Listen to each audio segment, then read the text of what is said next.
Sophonie chapitre 2.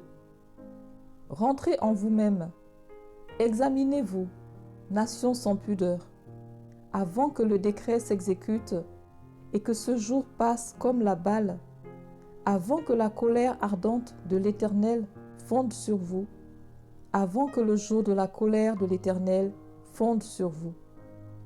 Cherchez l'Éternel, vous tous, humbles du pays, qui pratiquez ses ordonnances. Recherchez la justice, recherchez l'humilité. Peut-être serez-vous épargnés au jour de la colère de l'Éternel. Car Gaza sera délaissée, Ascalon sera réduite en désert, Asdod sera chassée en plein midi, Écron sera déraciné. Malheur aux habitants des côtes de la mer, à la nation des Kérésiens. L'Éternel a parlé contre toi, Canaan, pays des Philistins. Je te détruirai, tu n'auras plus d'habitants. Les côtes de la mer seront des pâturages, des demeures pour les bergers et des parcs pour les troupeaux. Ces côtes seront pour les restes de la maison de Juda. C'est là qu'ils paîtront.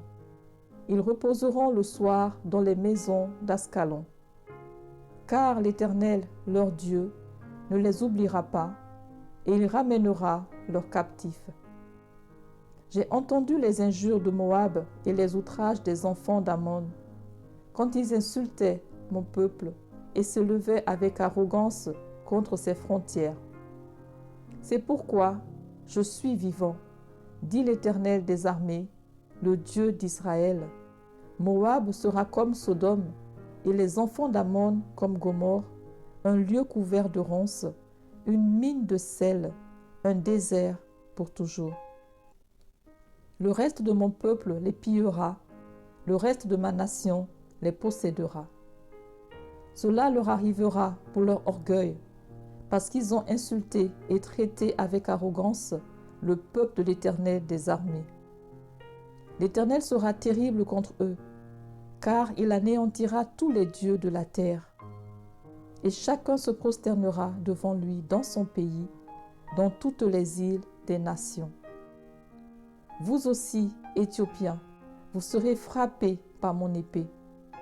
Il étendra sa main sur le septentrion, il détruira la Syrie, et il fera de Ninive une solitude, une terre aride comme le désert.